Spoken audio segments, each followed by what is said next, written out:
नमः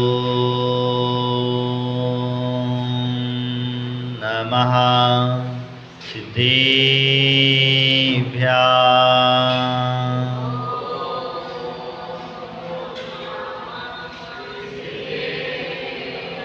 ॐ नमः सिद्धेभ्यः।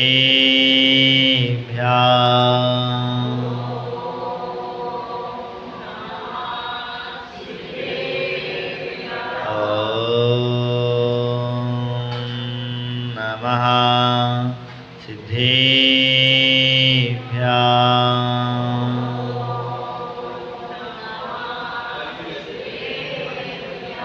बलदेवादेवी खजराक्षी आदिनाथ भगवान की, मूल नायक श्री पार्श्वनाथ भगवान की, शासन नायक श्री महावीर भगवान की, चारित्र चक्रवर्ती प्रथमाचार्य शांति सागर जी महाराज की, आचार्य गुरुदेव श्री धर्म सागर जी महाराज की, हम गुरुदेवाचार्य विपुल सागर जी महाराज की, द्वादशांग जिनवाणी माता की।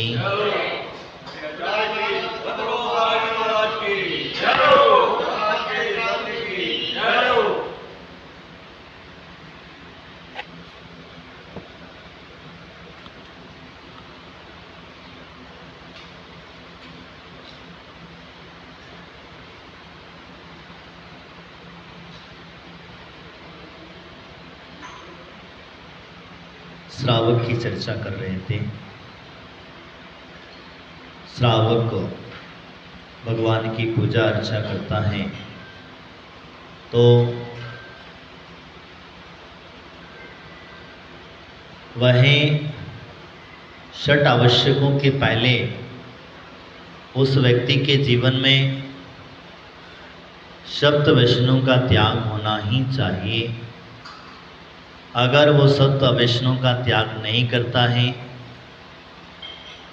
तो वह जीव पूजा कर तो रहा है, लेकिन उसका जो फल उसे मिलना चाहिए वो उसे प्राप्त नहीं हो पाता है। आगे कहते हैं पूजा का फल क्या है और पूजा कैसे करते हैं हम उसे, और उसका फल हमें प्राप्त होता है। फल के साथ हम किस प्रकार से उस पूजा को करना चाहिए, क्योंकि पूजा हमें बहुत सुखदायी हुआ करती है। यहाँ कहते हैं 6 आवश्यकों की वर्णन करते हुए, पश्यन्ति जिनम भक्त्या पूजन्ति स्तुतिवन्ति तेचा सदृश्य पूज्यस्य स्तुतस्य भवनात्रये। भव्य जीव अगर जिन भगवान की पूजा करता है तो उसे भक्ति पूर्वक करना चाहिए। कैसी? अब भक्ति कैसे करें? भक्ति पूर्वक ही करना चाहिए, ऐसा उनका कहना है। लेकिन अब हम भक्ति करते कहाँ हैं? हम तुम्हारा इधर पढ़ रहे हैं, इधर हम स्वाहा एक थाली मन लगा, इधर पढ़ भी रहे हैं, इधर थाली में से श्रव्य भी उठाना है, इधर आने वाले जाने व्यक्ति को भी दिखाना है। भक्त जब भगवान से जुड़ता है तब वो पूजा हो पाती है। हमारा ध्यान मात्र भगवान और पूजा दो के अलावा तीसरी तरफ नहीं जाना चाहिए, क्योंकि जब तक हम भगवान से नहीं जुड़ेंगे और जब तक हम उन्हें नहीं निहारेंगे तब तक हमें पूजा करने में आनंद ही नहीं आएगा। मात्र इतना है कि हम एक थाली से दूसरी थाली में अर्घ चढ़ा रहे हैं, बाकी कुछ नहीं। क्योंकि आज हम इतनी बड़ी विडंबना खड़ी हो गई है, हम लोग इस चीज़ को आज तक समझ नहीं पाए हैं कि भक्ति हम जब करते हैं तो करते समय हमारे भाव कैसे जुड़ें, किस प्रकार से जुड़ें, तब हम उस भगवान तक मिल पाएंगे। भक्त अगर भगवान बनने के भाव रखता है तो जुड़ जाएगा। भक्त अगर अपने कार्य की सिद्धि के लिए करता है तो भी बहुत कम जुड़ पाएगा। और भक्त अगर और भी कोई अन्य इच्छा के लिए भगवान की भक्ति करता है तो और भी बिल्कुल नहीं जुड़ पाया, वो अपने कार्य की सिद्धि के लिए मात्र में जुड़ा है। तो इसीलिए हमें सर्व लोगों में जो पूजा है वो पूजा सुखकारी हुआ करती है, लेकिन दर्शनीय और पूज्यता के योग्य हमें बनाने के लिए ये पूजा ही कार्यकारी हुआ करती है। क्योंकि पूजा के बगैर हमारा मुख्य कर्तव्य है पहला पूजा, और तीनों लोकों में भव्य जीव को पूजनीय बनना है तो दर्शन और पूजन दो चीज़ें आवश्यक कहीं। दर्शन हम भगवान के करते हैं तो उन्हें निहारते हुए करना, उनकी तरफ देखना और ये भावना भाना कि हे भगवान, मैं आपकी छवि जो निहार रहा हूँ वो जैसी की जैसी छवि मेरे अंदर भी उतर करके आए। आपके अंदर जब वो छवि उतर करके आएगी तब जाकर के आपको सही दर्शन पूजन करने का भाव समझ में आ पाएगा। नहीं तो बैठे रहो, लगे रहो, करते रहो, कितनी पूजाएं करना है करते रहो। इसीलिए उन्होंने यहाँ पर कहा योग्य स्तुति जो है वह भक्त को भगवान बनाने का कार्य किया करती हैं। आपके जितने भी स्तोत्र हैं आप इन स्तोत्रों के चमत्कार को समझ लो, चाहे वो भक्तांबर हो, चाहे वो कल्याण मंदिर हो, चाहे विशापाहार हो, और भी कई ऐसी स्तुतियाँ हैं जो संस्कृत में लिखी हुई हैं, कहीं ना कहीं उनसे जुड़ाव हुआ है। भगवान आदिनाथ से मांगतुंग स्वामी अगर नहीं जुड़ते तो जो चैत्यालय किसी के घर में था वो उठ कर के कारागृह में नहीं आता। समझ में आ रहा है? कारागृह में नहीं आता। और उस कारागृह के जो 48 ताले हैं वो ताले नहीं टूट पाते। वहाँ कोई भगवान नहीं था उनके पास, कोई जिन प्रतिमा नहीं थी। लेकिन तुम लोग ऐसा मत कर लेना, क्योंकि तुम में और उनमें बहुत अंतर है। हम ग्रस्त हैं और वो साधु हैं। साधु अपने अंतस्य ध्यान से भगवान को कहीं भी बैठ करके उनका ध्यान कर सकता है, लेकिन श्रावक का मन एकाग्र नहीं होता। श्रावक को आवश्यकता है कुछ द्रव्य की। आप जो द्रव्य चढ़ाते हैं वो द्रव्य की आपको आवश्यकता है, क्योंकि आपके भाव इस द्रव्य के बगैर टिकेंगे ही नहीं। ये भावों को टिकाने के लिए कहा, इसीलिए साधु को लिए भाव प्रधान कहा और श्रावक के लिए द्रव्य प्रधान कहा। द्रव्य की आवश्यकता जरूरी है, इसीलिए श्रावक ने कभी भी मंदिर आए तो खाली हाथ नहीं आना चाहिए। कभी भी आओ, आजकल तो हम लोगों की एक बहुत अच्छी परंपरा कहूँ मैं तो, जब चाहो जब खाली हाथ उठे चले जाते हो, तो इसलिए खाली रहते हो। घर से जब भी निकलो देव शास्त्र गुरु के समक्ष खाली हाथ आकर के दर्शन नहीं करना चाहिए। भले ही आप अपने पर्स में, अपनी जेब में इलायची रखो, लौंग रखो, और भी कई चीज़ें पड़ी रहती हैं, और कम से कम 1-2 इलायची कम से कम चढ़ाना ही चाहिए। बिना चढ़ाए भगवान के गुरु के दर्शन नहीं होते। अब आप लोगों की एक परंपरा ऐसी बनी है कि सिर्फ सुबह ही द्रव्य चढ़ाना चाहिए, दोपहर में नहीं चढ़ाना चाहिए, शाम को नहीं चढ़ाना चाहिए। मैं उन लोगों से पूछना चाहता हूँ, किस ग्रंथ में लिखा है कि शाम को द्रव्य नहीं चढ़ा सकते?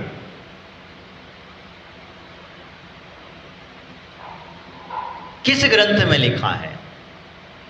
परंपरा आपके मंदिर की है, मैं वो नहीं तोड़ना जरा, मैं मंदिर के विषय में नहीं गया, लेकिन एक मन में बार बार ये प्रश्न खड़ा होता है मेरे, और मैंने जहाँ तक अध्ययन किया है, मुझे अभी तक ऐसा कोई ग्रंथ नहीं मिला जिसमें सुबह सामग्री चढ़ा दी तो शाम को नहीं चढ़ा सकते।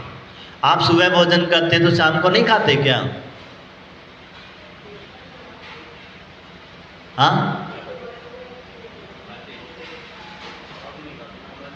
है? साधु का एक ही टाइम का नियम है उनका।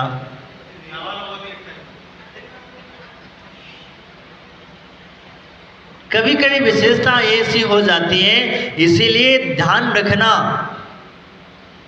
आप भगवान के समक्ष जो खाली हाथ आते हैं, और जो व्यक्ति खाली हाथ आता है वो खाली हाथ ही जाएगा, वो कुछ भी ले जा करके नहीं है, क्योंकि श्रावक है और श्रावक को द्रव्य प्रधान कहा गया है, तो द्रव्य उसके पास होना ही होना चाहिए। साधु है भाव प्रधान, उनके पास कुछ है ही नहीं है, तो वो क्या चढ़ाएंगे? उनके पास कुछ है ही नहीं है तो क्या चढ़ाएंगे? तो जब श्रावक है तो श्रावक के पास द्रव्य है, आप ठीक है अनाज नहीं चढ़ाओ, सोने चांदी के द्रव्य चढ़ा दो।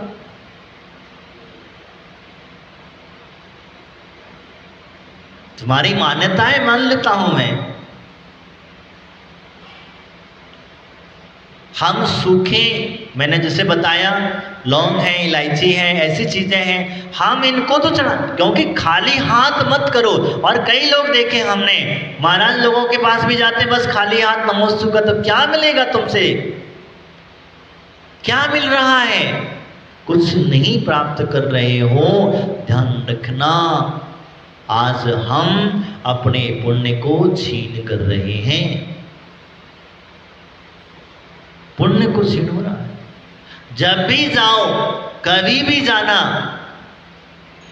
सुबह जाओ, दोपहर जाओ, शाम को जाओ, तब भी कुछ ना कुछ मुनिराज को और भगवान को चढ़ा करके ही उनकी वंदना करना चाहिए। ऐसे वास्तविकता विषय निकला, इसलिए मैंने आपको बताया। ये सारा क्यों करता है ये और समझो, क्योंकि मेरी भक्ति है।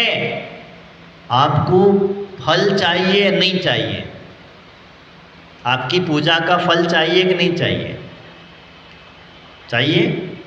तो पूजा का फल कब मिलेगा? जब तुम भगवान को फल चढ़ाएंगे। अब आपको कौन सा फल चाहिए आप समझ लो, क्योंकि आठों के आठों द्रव्य हैं। आप चाहे जल ले लो, चाहे चंदन ले लो, चाहे अक्षत ले लो, चाहे दीप ले लो, धूप ले लो, नैवेद्य ले लो, ये सब चीजें क्या संदेश दे रही? एक ही संदेशा दे रहा है, वो है अंतिम अवस्था, मोक्ष फल की प्राप्ति। किसकी प्राप्ति? आप जन्म जरा मृत्यु विनाशनाय फलम, जन्म चढ़ाते हो, क्या मतलब इसका? वो भी अंतिम, क्योंकि जन्म जहां नाश हो गया वहां अंतिम क्या मिलेगा? क्योंकि जब तक नहीं चंदन चढ़ाया आपने, भवाता विनाशनाय, इसका मतलब ये भी मोक्ष है। आप नैवेद्य चढ़ाया, सुधारोग विनाशनाय, इसका मतलब अगर आपका नैवेद्य, अगर भूख नष्ट हो गई तो फिर आपको खाने की जरूरत, इसका भी ना, क्योंकि भगवान खाते, सिद्ध भगवान खाते क्या? वो भी मोक्ष है। आप दीपक चढ़ाएंगे मोह का अंधकार नाश करने के लिए, और जहां मोह का अंधकार नाश हुआ, क्योंकि मोहिनी कर्म 10वें गुण स्थान तक जाता है। पारिवारिक का मोह तो छोड़िए, और भी हमारे शरीर का मोह है, इष्ट मित्रों का मोह है, इवन यहाँ तक कहा है कि भगवान से भी मोह छोड़ना पड़ता है। लेकिन पहले मत छोड़ देना, नहीं तो गड़बड़ काम कर दोगे। अभी तो उनके सहारे चलना है अपन को। तो पहले से ही महाराज ने कहा था कि भगवान से मोह छोड़ना पड़ेगा, तो पहले इनको छोड़ो, बाद में दूसरों को छोड़ेंगे। नहीं, पहले अशुभ मोह छोड़ो, फिर पारिवारिक मोह आदि को छोड़ो, फिर धीरे धीरे करके क्रम से समाज का मोह छूटता है, समाज का भी मोह छोड़ करके धीरे धीरे भगवान से जुड़ता है। और भगवान का मोह जब छूटता है, मोह ध्यान रखना, जब छूटता है जब वो अरहंत अवस्था को धारण करने जाता है तब। क्योंकि जब तक भगवान से मोह नहीं होगा तब तक अरिहंत नहीं बन पाएगा, अरिहंत अवस्था तक। लेकिन अंतिम अवस्था है उस सूक्ष्म मोह को छूट जाता है और फिर जाकर के अरिहंत अवस्था को प्राप्त हो जाया करता है। इसीलिए ध्यान रखना, भगवान बनने के पहले हमें भगवान से मोह करना पड़ेगा, देव शास्त्र गुरुओं से मोह करना पड़ेगा, तभी जाकर के हमारा ग्रस्त जीवन रूपी मोह है, पारिवारिक मोह है, इष्ट मित्रों का मोह है, वो छूटेगा।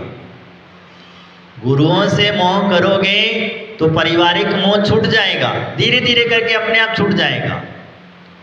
ग्रस्त जीवन छुड़ाए, आगे बताऊंगा मैं आपसे, क्योंकि गुरु के बगैर हमें ज्ञान किस तरीके से मिलता है। और गुरु ही एक ऐसे हैं जो आपको ज्ञान देते हैं, और वो ज्ञान आपको केवल ज्ञान रूप में परिवर्तित होता है, गुरु ही देते हैं।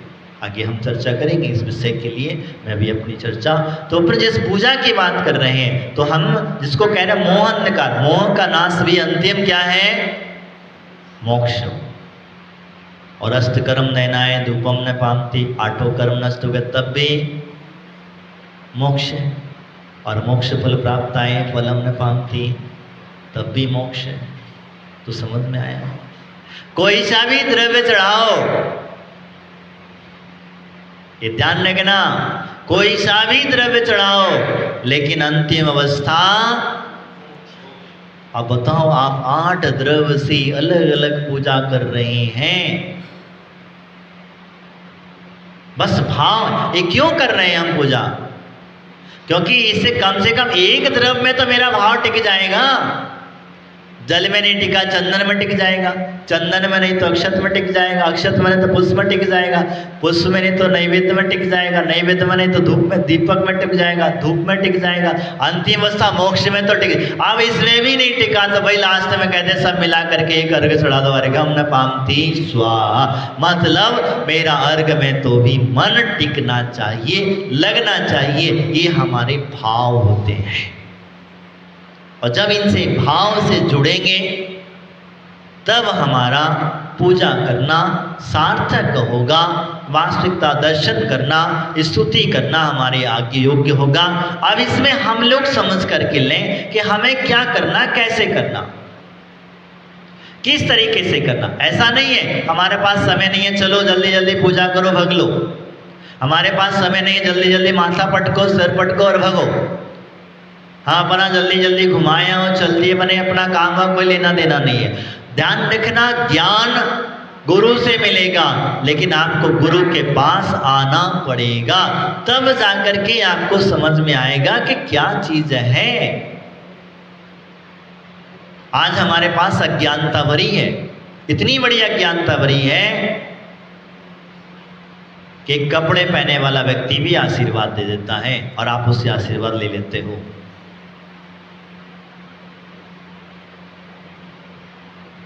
सोचो, दिगंबरता की महत्व क्या समझ में आया? जिसके पास कोई व्रत नहीं है, कोई नियम नहीं है, कोई संयम नहीं है, आप उससे भी आशीर्वाद, वो भी अपना हाथ उठा के ऐसे आशीर्वाद दे देता। बताओ, मैंने कहा किसको आशीर्वाद देना और कौन से ले लो? ऐसे व्यक्ति का आशीर्वाद लोगे तो क्या होगा तुम्हारा? वही होने वाला है। तो इसीलिए मैंने आपसे कहा वास्तविकता स्थिति को समझ करके लें। हम जिसको कह रहे हैं तो ये पूजा करने का महत्व है। और जो मनुष्य, और आगे कहते हैं, ध्यान से समझ लेना, जो मनुष्य भगवान की भक्ति पूजा आदि नहीं करता, स्तुति नहीं करता, उसे क्या है? तो कहते हैं हे जिनेन्द्रा, हे जिनेन्द्रम न पश्यन्ति पूज्यन्ति स्तुतिवन्तिनः निष्फलं जीवन्त तेषां धिक् जाग्रश्रमः। क्या कह रहे? उसका, व्यक्ति का ग्रस्त जीवन निष्फल है, धिक्कार है उस ग्रस्त को।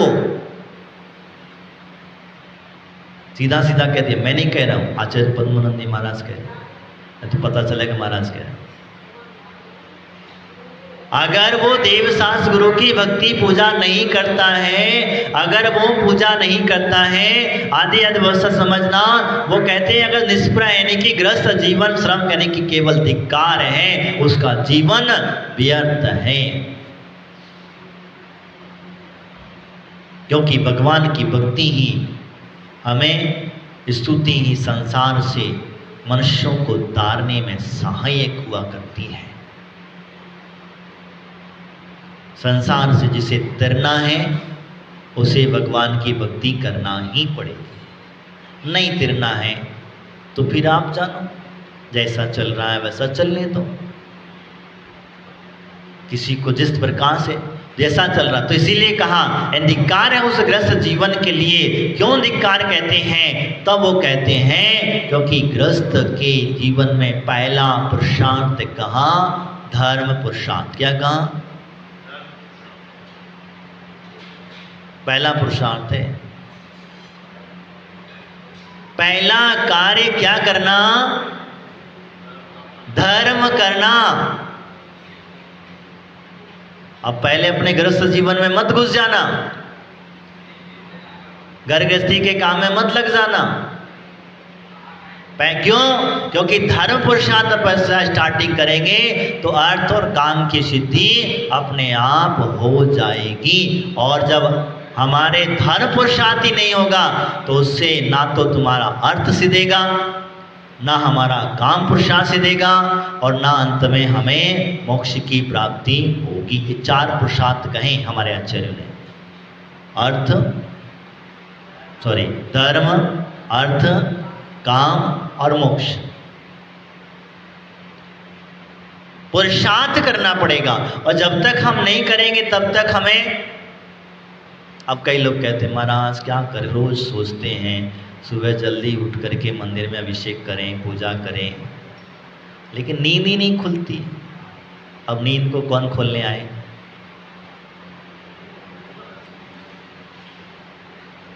तुम अगर मन में ठान ले कि मुझे जाना है तो जाना है, मुझे सुबह पूजा करने जाना है तो जाना है, कुछ भी हो जाए, वक्त धर्म पुरुषार्थ से स्टार्टिंग करेंगे। मंगलाचरण, मेरा ध्यान समझना, हमारा सुबह का मंगलाचरण ही धर्म पुरुषार्थ से होना चाहिए। अगर पूरा दिन अच्छा चाहते हैं और पूरा जीवन अच्छा चाहते हैं तो हमें धर्म पुरुषार्थ करना ही करना पड़ेगा। कोई भी कार्य करते हो, मंगलाचरण करते हो, कौन सा मंगलाचरण करते हो? हाँ, आपका मंगलाचरण कौन सा होता है? कभी भी कोई भी कार्य करोगे तो भगवान की स्तुति से ही तो करोगे ना, मंगलाचरण करोगे तो। लेकिन आप गृहस्थ जीवन का कार्य करते हो, वहां कोई मंगलाचरण क्यों नहीं करते हो? धर्म के कार्य में तो मंगलाचरण होगा, कहीं भी सभा लगेगी, कोई भी कुछ होगा, स्वाध्याय करेंगे, पूजा करेंगे, स्टार्टिंग करें तो मंगलाचरण जरूर होगा, चाहे वो मंगलाष्टक हो, चाहे भगवान की स्तुति हो, और भी कोई पाठ हो, तो मंगलाचरण हम अवश्य करेंगे। लेकिन गृहस्थ जीवन में मंगलाचरण कब करोगे? तो हमें गृहस्थ जीवन का मंगलाचरण करने के लिए क्या करना होगा? तो हमें धर्म पुरुषार्थ करना होगा।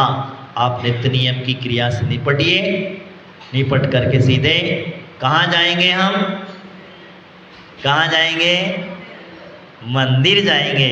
और मंदिर वैसे नहीं कि एक रूटीन पूरा करने के लिए आए हैं, बड़े भक्ति के भाव के साथ आएंगे और भक्ति भाव के साथ में आकर के भगवान की स्तुति करेंगे, पूजन करेंगे, गुरुजन हैं उनकी आराधना करेंगे, उनके आहार दान आदि जो है, क्योंकि देव शास्त्र और गुरु ध्यान रखना, लेकिन एक्चुअल में हुआ ऐसा है कि देव गुरु और शास्त्र आज उल्टा कर दिया है।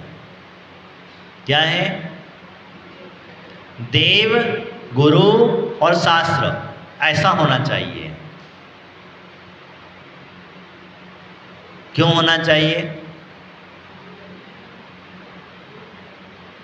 क्योंकि गुरु ना होंगे तो शास्त्र बताएगा कौन तुमको?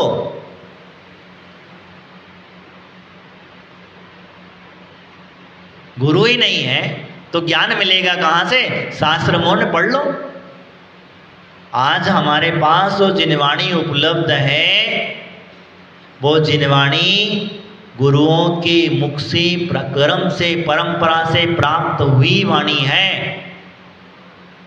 हमारे यहाँ लिपिबद्ध होने का काल भगवान महावीर से नहीं है, भगवान आदिनाथ से नहीं है। लिपिबद्ध हुई तो दर्शन आचार्य और एक आचार्य और हुए, गुणभद्र नाम, शायद नाम हम भूल रहे हैं उनका, जो कलकत्ता साइड में उधर थे। और जो दर्शन आचार्य जो थे वो यहाँ पर गिरनार के अंदर में थे। उन्होंने लास्ट, उनके पास थोड़ा सा ज्ञान था, उतना ज्ञान पुष्पदंत बुद्धबली को दिया और उन्होंने वो लिपिबद्ध किया। पहले लिपिबद्ध था नहीं। ज्ञान परंपरा से मिलता आया। किससे परंपरा से? गुरुमुख से। गुरु ने जो ज्ञान दिया उसे वो सिरोधार करता था और वो सिरोधार करके उसकी भक्ति के वशीभूत होकर के लिपिबद्ध जब हुआ तो हमारे पुष्पदंत बुद्धबली महाराज ने जो हम लोगों के ऊपर कृपा करी, आज हमें संक्षिप्त में वो ज्ञान उपलब्ध है। अब इसको समझाने के लिए चाहिए तब भी गुरु चाहिए, तब भी हमें गुरु चाहिए, तभी हमारी समझ में आ सकता है, अन्यथा हम। तो इसीलिए आज यहाँ पर हम चर्चा कर रहे थे भगवान की पूजा की और भगवान की स्तुति की। तो भगवान के जो पूजा अभिषेक आदि करते हैं, भगवान के तीनों लोकों में भगवान के जो दर्शन करते हैं वो व्यक्ति तीनों लोकों में दर्शनीय और पूजनीय हो जाया करता है। और इसके साथ में जो गृहस्थ, जो व्यक्ति, जो श्रावक अगर भगवान की पूजा स्तुति नहीं करता, भगवान से मतलब अकेले भगवान नहीं लगाना कि तुम तो बस बहुत मतलबी हो, तीनों लगाना। नहीं तो तुमने कहा, महाराज ने कहा था कि भगवान की भक्ति करेगा वही श्रावक है, नहीं करेगा वो। तीनों लगाना, एक नहीं, तीनों की भक्ति का ध्यान रखना। तो जब हमें इनकी भक्ति पूजा करेंगे, इनकी स्तुति करेंगे तो हम तीनों लोगों में श्रेष्ठ बन जाएंगे, दर्शनीय बन जाएंगे, पूजनीय बन जाएंगे। और अगर हमारा नरभाव मनुष्य पर्याय सार्थक हो जाएगी और अगर हम इनकी पूजा भक्ति आराधना नहीं करेंगे तो ये मनुष्य पर्याय ग्रस्त जीवन लेकर के एकमात्र निष्फल रहेंगे। धिक्कार, हमारा जीवन व्यर्थ में खाया पिया चला गया।